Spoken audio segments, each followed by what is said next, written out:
दोस्तों नमस्कार, स्वागत है एक बार फिर से आज की बड़ी और ताजा खबरों में। आपको बता दें कि यूपी चुनाव को लेकर बड़े एक्शन में मायावती। बसपा ने किया 4 प्रवक्ताओं के नाम का ऐलान। वहीं राजस्थान में पंचायती राज चुनाव पर घमासान। बीजेपी ने जारी की सूची, कांग्रेस ने प्रभारियों को सौंपे सिंबल। वहीं दिल्ली में बीजेपी की जन आशीर्वाद यात्रा शुरू। हरदीप सिंह पुरी ने गुरुद्वारे से और मीनाक्षी लेखी ने वैक्सीनेशन सेंटर से किया आगाज। वहीं उत्तराखंड में 300 यूनिट फ्री बिजली के वादे के बाद फिर बड़ा धमाका करेंगे केजरीवाल। 17 को पहुंच रहे देहरादून। वहीं कांग्रेस छोड़कर सुष्मिता देव टीएमसी में हुई शामिल। कपिल सिब्बल बोले सब कुछ जानकर भी पार्टी बन रही अनजान। वहीं सोनिया गांधी बोली खतरे में है भारतीय लोकतंत्र, इसे बचाने के लिए लड़नी होगी लड़ाई। वहीं कपिल सिब्बल का एक और बड़ा ऐलान, बोले अगर सोनिया गांधी के मैं रास्ते में आया तो मुझे बाहर का रास्ता दिखा दिया जाएगा। वहीं देशवासियों के नाम अखिलेश यादव की बड़ी अपील, बोले हमारी सरकार बनी तो सबको मिलेगा स्थान और सम्मान। वहीं नवजोत सिंह सिद्धू ने कहा कि पंजाब विधानसभा चुनाव में अधिक युवाओं को दिए जाएंगे टिकट। और भी बड़ी खबरों को जानने के लिए वीडियो को लाइक कर दें, चैनल को सब्सक्राइब कर लें और घंटी बटन जरूर दबा दें। वहीं पहली बड़ी खबर,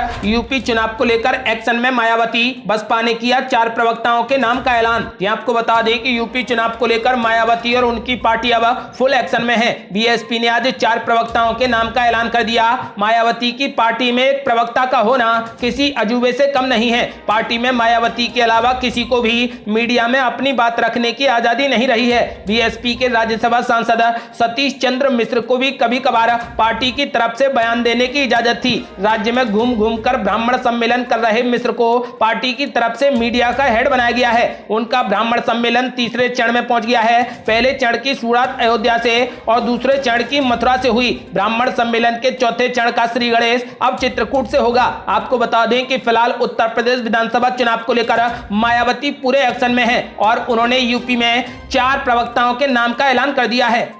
और ये बड़ी खबर, राजस्थान में पंचायती राज चुनाव पर घमासान। बीजेपी ने जारी की सूची, कांग्रेस ने प्रभारियों को सौंपे सिंबल। आपको बता दें कि राजस्थान के 6 जिलों में जिला परिषदों और पंचायत समितियों के लिए हो रहे चुनावों के लिए घमासान तेज हो गया है। बीजेपी ने जहां पर कई जगह प्रत्याशियों की सूची जारी कर दी है, तो वहीं कांग्रेस ने प्रभारियों को सिंबल की सूची सौंपी है। पंचायती राज के इन चुनावों के प्रथम चरण के लिए नामांकन भरने का कल आखिरी दिन था। चुनावों में टिकट वितरण से नाराजगी और भितरघात से बचने के लिए दोनों पार्टियां बेहद सतर्क हैं। बगावती तेवर दिखाने वाले कार्यकर्ताओं पर कड़ी नजर रखी जा रही है। पंचायती चुनावों के लिए बीजेपी प्रदेश अध्यक्ष सतीश पुनिया ने जयपुर जिला परिषद के 51 वार्डों की सूची जारी कर दी है, तो वहीं कांग्रेस ने पार्टी के जिला प्रभारियों को सिंबल सौंप दिए हैं। पार्टी प्रभारियों के माध्यम से संबंधित प्रत्याशियों तक सिंबल पहुंचा रही है। कई जगह पर प्रत्याशियों को फॉर्म भरने की जानकारी फोन करके दी जा रही है। फॉर्म भरने के बाद देर शाम उनको पार्टी का सिंबल सुपुर्द कर दिया गया। कुछ जगहों पर पार्टी की ओर से सिंबल नहीं दिए जाएंगे। ऐसे स्थानों पर पार्टी जिताऊ कैंडिडेट्स पर नजर रखेगी। और ये बड़ी खबर, दिल्ली में बीजेपी की जन आशीर्वाद यात्रा शुरू। हरदीप सिंह पुरी ने गुरुद्वारे से और मीनाक्षी लेखी ने वैक्सीनेशन सेंटर से किया आगाज। ये आपको बता दें कि केंद्र सरकार की नीयत और नीतियों के प्रति लोगों में विश्वास बढ़ाने के लिए 2 केंद्रीय नेताओं हरदीप सिंह पुरी और मीनाक्षी लेखी ने सोमवार को दिल्ली में अपनी जन आशीर्वाद यात्रा का शुभारंभ किया। आपको बता दें कि केंद्रीय पेट्रोलियम और प्राकृतिक गैस और आवास और शहरी मामलों के मंत्री हरदीप सिंह पुरी ने जन आशीर्वाद यात्रा शुरू करने से पहले सोमवार को दिल्ली के तिलक नगर में फतेह नगर गुरुद्वारे में मत्था टेका। वहीं विदेश राज्य मंत्री मीनाक्षी लेखी ने एक टीकाकरण केंद्र से जन आशीर्वाद यात्रा रवाना की। इस बीच उन्होंने टीकाकरण केंद्र पर लोगों से बात भी की। मीनाक्षी लेखी ने कहा कि जिस तरह प्रधानमंत्री जनता के सेवक हैं, उसी सेवा भाव से मैं जनता का आशीर्वाद लेने उनके बीच आई हूं। आपको बता दें कि फिलहाल सोमवार 16 अगस्त से शुरू हुई ये यात्रा 20 अगस्त तक चलेगी। मंत्रिमंडल के शामिल हुए गए सभी 43 नए सदस्यों ने लोगों का आशीर्वाद लेने के लिए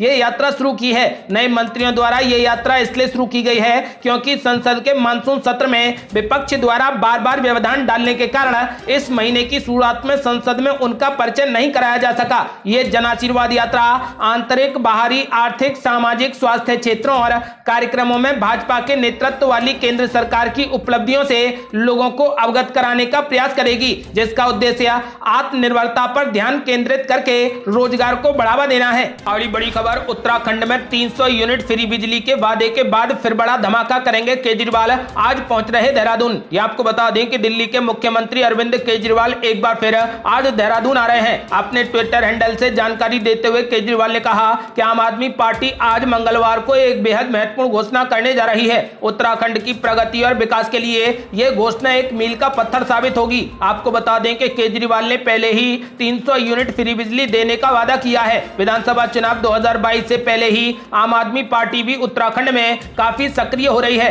सूत्रों की माने तो आगामी विधानसभा चुनाव में पार्टी के चुनाव लड़ने की रणनीतियों पर केजरीवाल चर्चा करेंगे। आम आदमी पार्टी ने आगामी विधानसभा चुनाव में चुनाव लड़ने की बड़ी घोषणा कर दी है। पार्टी नेता दिल्ली मॉडल की तरह उत्तराखंड के विकास की बात कर रहे हैं। पार्टी कार्यकर्ताओं में जान फूंकने की भी केजरीवाल पूरी कोशिश करेंगे। अपर जिलाधिकारी प्रोटोकॉल गिरीश गुणवंत ने बताया कि शेड्यूल के हिसाब से जरूरी इंतजाम जुटाए जा रहे हैं। और बड़ी खबर, कांग्रेस को लगा जोरदार झटका। कांग्रेस छोड़कर टीएमसी में शामिल हुई सुष्मिता देव। कपिल सिब्बल बोले सब कुछ जानकर भी पार्टी बन रही अनजान। ये आपको बता दें कि पश्चिम बंगाल में कांग्रेस को सबसे बड़ा झटका लगा है। सुष्मिता देव ने पार्टी से इस्तीफा देने के बाद टीएमसी ज्वाइन कर ली है। सुष्मिता देव अभिषेक बनर्जी और डेरेक ओब्रायन की मौजूदगी में टीएमसी में शामिल हो गई। सुष्मिता देव राहुल गांधी और प्रियंका गांधी की काफी करीबी थी। बता दें कि कांग्रेस नेता और पूर्व सांसद सुष्मिता देव ने 15 अगस्त को पार्टी प्रमुख सोनिया गांधी को अपना इस्तीफा भेजा था। वे कांग्रेस में अखिल भारतीय महिला कांग्रेस की अध्यक्ष की जिम्मेदारी निभा रही थी। सुष्मिता देव ने अपने इस्तीफे में पार्टी छोड़ने का कारण का उल्लेख नहीं किया है। हालांकि उन्होंने कांग्रेस की प्राथमिक सदस्यता से इस्तीफा देने के साथ ही खुद को मिले मार्गदर्शन और सहयोग के लिए सोनिया गांधी और पार्टी नेतृत्व का धन्यवाद किया है। आपको बता दें कि उधर कांग्रेस के वरिष्ठ नेता कपिल सिब्बल ने सुष्मिता देव के पार्टी छोड़ने के बाद कांग्रेस की कार्यशैली को लेकर सवाल खड़े करते हुए कहा कि पार्टी सब कुछ जानकर भी अनजान बनती है। उन्होंने ट्वीट किया और कहा कि सुष्मिता देव ने हमारी पार्टी की प्राथमिक सदस्यता से इस्तीफा दे दिया है। युवा नेता छोड़ते हैं जबकि हम बुजुर्ग पार्टी को मजबूत करने के लिए प्रयास करते हैं तो उसके लिए भी कसूरवार ठहराया जाता है। कपिल सिब्बल ने दावा किया है कि पार्टी सब कुछ जानकर भी अनजान बन रही है। आपको बता दें कि फिलहाल कांग्रेस की दिग्गज नेता सुष्मिता देव ने कांग्रेस छोड़कर टीएमसी का दामन थाम लिया। और ये बड़ी खबर, सोनिया गांधी ने बीजेपी पर बोला जोरदार हमला। बोली खतरे में है भारतीय लोकतंत्र, इसे बचाने के लिए लड़नी होगी लड़ाई। ये आपको बता दें कि कांग्रेस की अंतरिम अध्यक्ष सोनिया गांधी ने भारतीय लोकतंत्र को सुधारने और पुनर्जीवित करने की आवश्यकता पर जोर दिया। इंडियन एक्सप्रेस में लिखे अपने एक लेख में सोनिया गांधी ने कहा कि हाल ही के वर्षों में भारतीय लोकतंत्र की प्रगति में कई मोर्चों पर विपरीत बदलाव आया है। उन्होंने लिखा कि हाल ही में समाप्त हुए मानसून सत्र में संसदीय प्रक्रियाओं और सहमति बनाने की प्रक्रिया के प्रति नरेंद्र मोदी सरकार की उदासीनता सबने देखी है। विपक्ष को राष्ट्रीय स्तर के मुद्दे उठाने से लगातार रोका गया, चाहे वो विध्वंसक कृषि कानून हो या मिलिट्री ग्रेड सॉफ्टवेयर के जरिए संवैधानिक पदों पर बैठे लोगों, विपक्ष के नेताओं, पत्रकारों और एक्टिविस्ट की जासूसी हो, लगातार बढ़ती महंगाई हो या बेरोजगारी का मुद्दा हो। उन्होंने कहा कि पिछले 7 सालों में सदन में बिना डिबेट के या फिर संसदीय समिति द्वारा समीक्षा किए बगैर विधेयक को पारित कराए जाने का सिलसिला लगातार बढ़ता है। परिणाम स्वरूप ये हुआ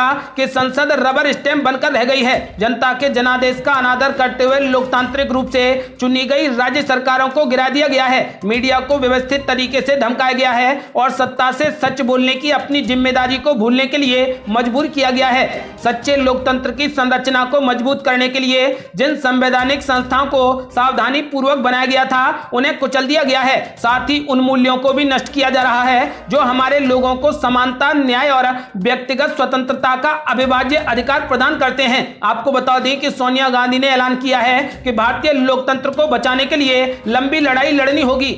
और बड़ी खबर, कपिल सिब्बल का बड़ा ऐलान। बोले अगर मैं सोनिया गांधी के रास्ते में आया तो मुझे पार्टी से बाहर का रास्ता दिखा दिया जाएगा। यहां आपको बता दें कि कांग्रेस के वरिष्ठ नेता कपिल सिब्बल ने एकमत वाले विपक्षी दलों को साथ लाने के पार्टी प्रमुख सोनिया गांधी के प्रयास की सराहना की, लेकिन साथ ही उनसे अपनी पार्टी को भी मजबूत बनाने का आग्रह करते हुए कहा कि इसके बगैर विपक्ष की एकता संभव नहीं है। हालांकि कपिल सिब्बल ने यह भी कहा कि संगठन में आमूल चूल परिवर्तन का अनुरोध करते हुए पार्टी अध्यक्ष को पत्र लिखने वाले समूह 23 के नेता पार्टी में सुधार की मांग करते रहेंगे। कपिल सिब्बल ने पीटीआई भाषा को बताया कि मुझे बेहद खुशी है कि कांग्रेस अध्यक्ष सोनिया गांधी ने विपक्ष को साथ लाने की कोशिश की है, लेकिन सुधार का हमारा एजेंडा जारी रहेगा और हम कांग्रेस को मजबूत बनाने का प्रयास करते रहेंगे। पूर्व केंद्रीय मंत्री ने कहा कि कांग्रेस में फिर से जान फूंकने के लिए वो और पार्टी में उनके साथी हर संभव सहयोग करने के लिए तैयार हैं। उन्होंने कहा कि अगर वो सोनिया गांधी के रास्ते में आते हैं तो वो उन्हें बाहर का रास्ता दिखा सकती हैं, लेकिन वो कांग्रेस को विपक्षी एकता का चेहरा बनाने के लिए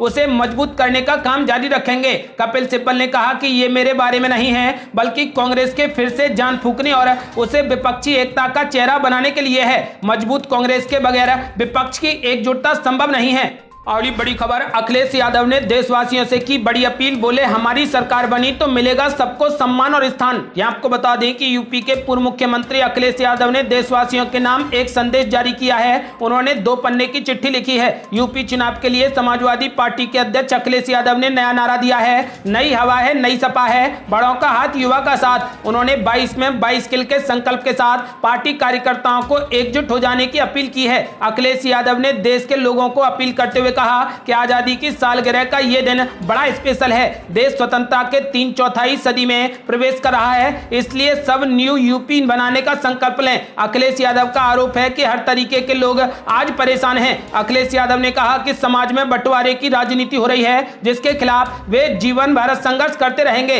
उन्होंने कहा कि मिलिट्री स्कूल में पढ़ाई के दौरान उन्हें यह सब सीखने को मिला। वे कहते हैं कि अनुशासन से ही शासन का पाठ मिलता है। उन्होंने आरोप लगाया कि आज की सत्ता और सरकार दमनकारी है। सरकार का काम सर्विस प्रोवाइडर का है, लेकिन सरकार ने तो लोगों का जीना मुहाल कर दिया है। दिल्ली से लेकर लखनऊ तक डबल इंजन की सरकार से सब बेहाल हैं। आपको बता दें कि फिलहाल अखिलेश यादव ने ऐलान किया है कि यदि समाजवादी पार्टी की सरकार बनती है तो सबको सम्मान और स्थान मिलेगा, इसलिए समाजवादी पार्टी की सपोर्ट करें। और उन्होंने इस बार यूपी में समाजवादी पार्टी बनाने का ऐलान किया है।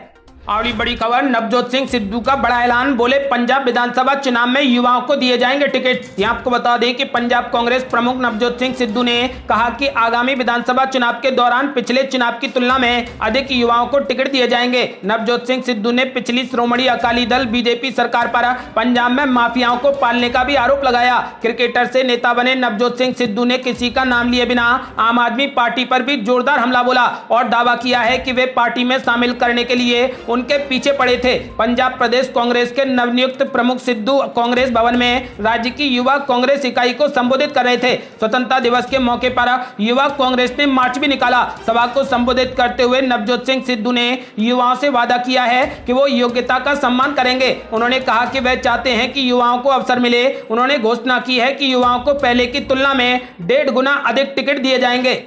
और ये बड़ी खबर, अफगानिस्तान के राष्ट्रपति पद से अशरफ गनी ने दिया इस्तीफा, बोले खून खराबा रोकने के लिए उठाया ये कदम। ये आपको बता दें कि अशरफ गनी ने अफगानिस्तान के राष्ट्रपति पद से इस्तीफा दे दिया है। उन्होंने स्पुतनिक एजेंसी से बात करते हुए बताया कि उन्होंने ऐसा खून खराबा रोकने के लिए किया है। इससे पहले अशरफ गनी रविवार को देश छोड़कर चले गए थे।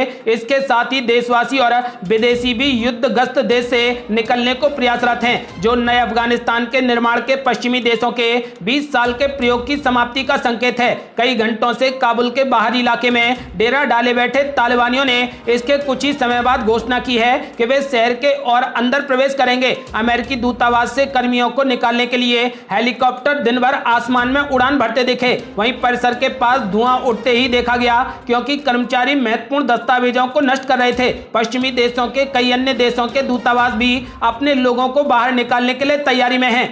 और बड़ी खबर, 3 दिवसीय केरल दौरे पर राहुल गांधी वायनाड में पेयजल परियोजनाओं का करेंगे उद्घाटन। यह आपको बता दें कि कांग्रेस नेता राहुल गांधी 3 दिवसीय दौरे पर केरल पहुंचे। इस दौरान वो वायनाड जाएंगे और अपने संसदीय क्षेत्र के लोगों से भी मुलाकात करेंगे। राहुल गांधी आज मनाथावडी के गांधी पार्क में महात्मा गांधी की प्रतिमा का अनावरण करेंगे। इस कार्यक्रम के बाद वो 2 पेयजल परियोजना का भी उद्घाटन करेंगे। पेयजल परियोजनाओं का उद्घाटन करने के बाद वायनाड सांसद नूल पूजा में फैमिली हेल्थ सेंटर में एक डेंटल यूनिट का उद्घाटन करेंगे। इसके अलावा 17 अगस्त यानी मंगलवार को कांग्रेस नेता कलपेट्टी के जिला कलेक्टर से मिलेंगे।